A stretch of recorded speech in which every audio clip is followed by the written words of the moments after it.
Welcome to the English Suite podcast. I'm Jim Esch. On today's program, we look back on the month of April 2021 and the events celebrating National Poetry Month. And you will hear some poems read by Widener faculty and staff writers.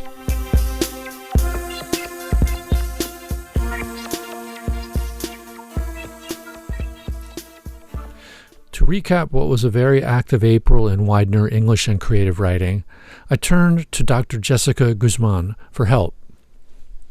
Jessica Guzman, welcome to the English Suite. You know, April is National Poetry Month, and you are like our resident poet here at Widener. And I wanted to sort of recap the month and talk about all the cool things that you helped to coordinate. What events happened, and how do you think they went? Sure. Well, we did have, I think, a full month of events. We kind of got a head start on National Poetry Month with the open mic during Honors Week. We kind of considered that a kickoff. It happened towards the end of March, and that gave us the opportunity to start, advertising, getting the word out, I should say, about the National Poetry Month events. Once the month started, we started on the very first day, and it's really made its way through. So there was the One Book, One Philadelphia event that happened on April 1st. That was organized by Jayne Thompson and Ruth Carey, which was a wonderful discussion of Jericho Brown's The Tradition alongside community members in Chester. It was really, for me as a new member of the Widener community, and definitely just barely dipping my toes into Chester, it was really a wonderful event to get to hear poetry discussed seriously in so many different spheres. Then that following week, we had the Widener Poets Reading, a reading by poets amongst Widener's faculty and staff across the institution. Following that, we had Widener Inc.'s issue launch, and then we had an open mic to break the day of silence and celebrate Widener's LGBTQ plus population. Those were the big events that happened. But then we also had a lot of little things happening. Like in the library, Christina Dorset put together a poetry. So it was a little tree. You can see it on Wolfgram Library's Instagram page, a kind of tree on the wall that had leaves of different poetry books. And that was really cool. Ginny Newtell was helping organize the book spine poetry, where people use the titles of books on the spines to create poems. And then we also had a Battle of the Bills that was set up in Wolfgram Library, because April, in addition to being National Poetry Month, is also the birthdays of two very famous bills, William Shakespeare and William Wordsworth. So that was also a really, really cool exhibit set up. So a lot of things happening. Who won the Battle of the Bills?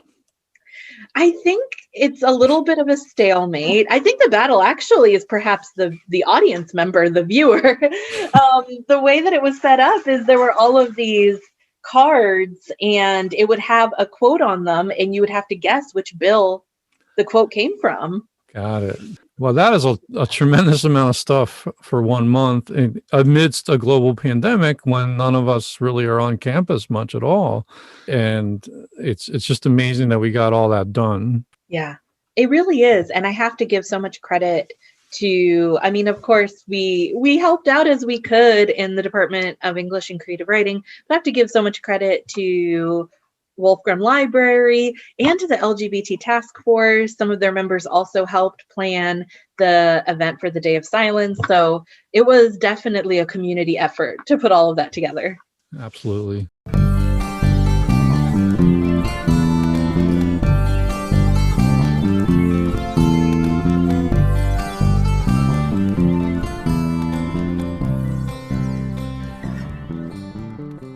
I'd like to feature now some writers from Widener University.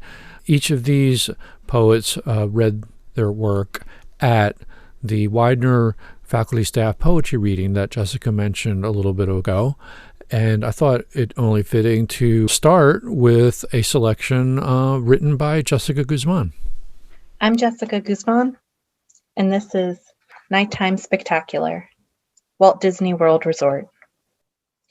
As fungus juts, as earthworms purse between grasses, orange obscures the animatronic toucan's rust.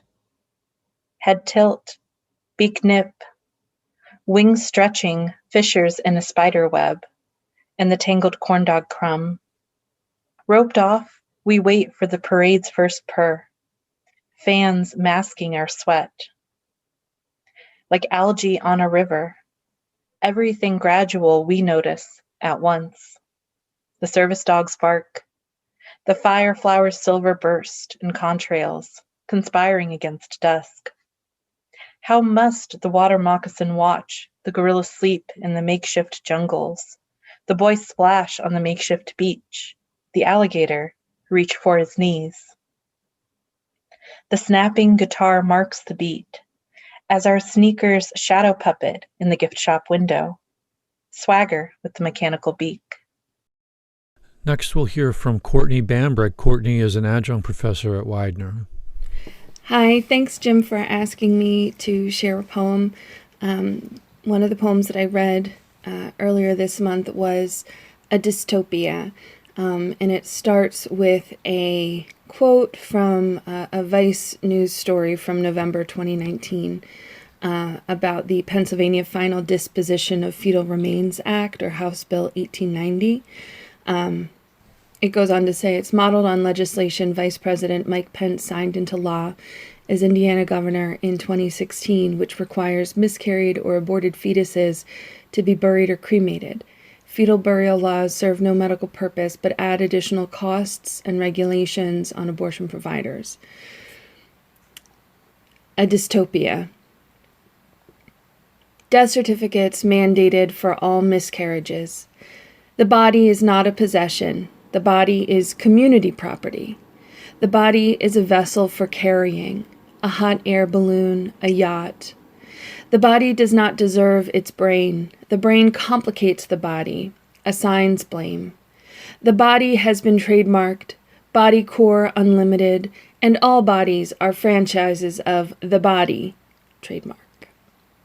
Investors are pleased with the body's output. There are bodies and the bodies in most major cities and regional markets.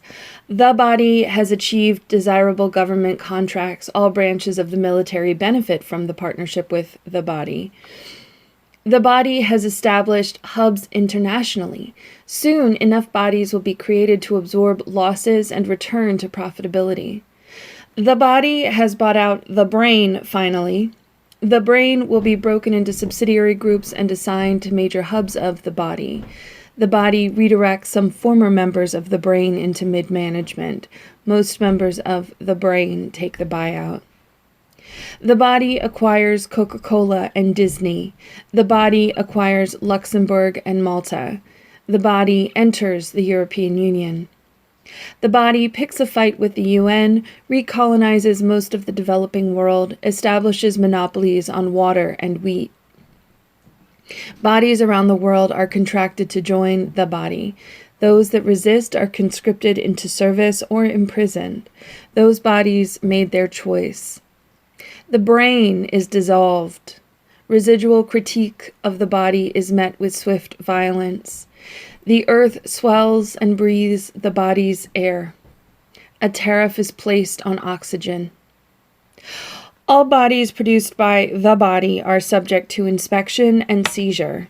All bodies belonging to the body. All bodies fit machine-like into the works. No bodies resist. No bodies remain non-compliant. In one body, a small urge for touch. In another, a revulsion. Here, a body wants to move in arcs and sweeps, but is made to assemble MREs in a line. Thank you so much. Thank you, Courtney. Next, we'll hear from Widener professor Jayne Thompson. Hello, my name is Jayne Thompson. I teach English and creative writing at Widener and run a community writing center. I want to share a poem from a current project, a novel of 1920s Philadelphia in poems, prose, historical newspaper articles, and created newspaper articles and other documents. It's a novel in many voices.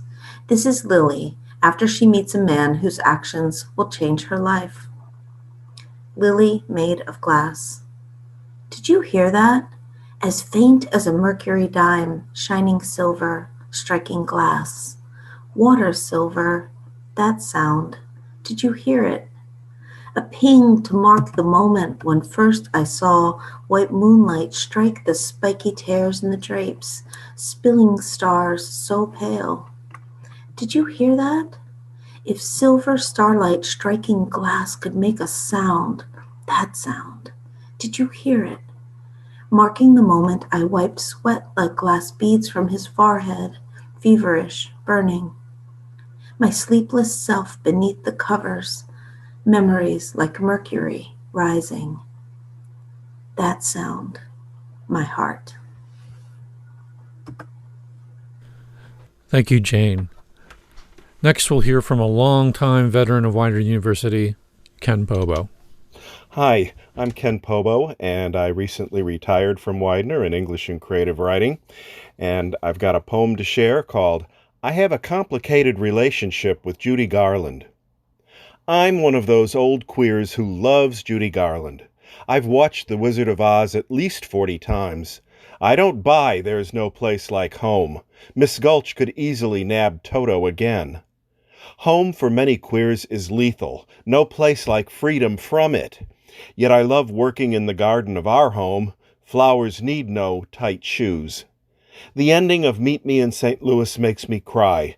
Judy singing Have Yourself a Merry Little Christmas in an unmerry time.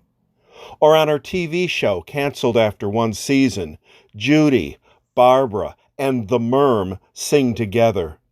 America preferred Ben Cartwright and Dust. I wish her life had been happier. Mine too, everyone's. This beautiful night pops with stars, all that light, and so distant. Thanks, Ken. I'd now like to share a poem that I read at the reading. This one's called Creative Cloud. I've waited half an hour to walk the dog. My wife leans over the computer. Can't log in to the Creative Cloud she just paid for. So she tries again, seethed, tries again. Login won't go. Can't connect. Again she tries. It doesn't work. Rage rises, seething, barbarous, screaming. I wait for her, thumbing through Thoreau in autumnal light. He's riffing on solitude, how the pond's eye mirrors the clouds. With broken ears, I hear as if through muffled blankets the wood's invitation beyond the walls. Come, keep us company. Eventually, deflated, grumbling, she stops trying to log in. We log out, leash the dog, and leave the house. We pause at the bank of a sunlit stream, under scruffy clouds, listening as air brushes our faces, pats our backs. The dog leaps to the end of the lead, driven towards something we can't detect, amazed at the smell of air, or maybe the stunning daylight, clear and wireless.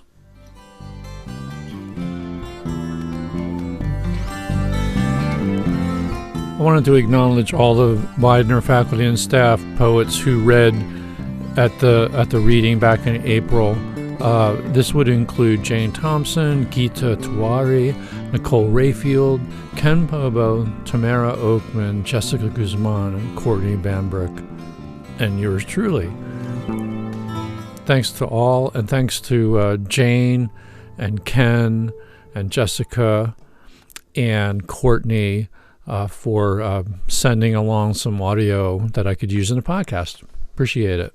I also wanted to thank Dr. Mark Graybill for sharing some music that you just heard in the middle of the podcast. The track Going to Grassmere comes from his band, Smart Barker.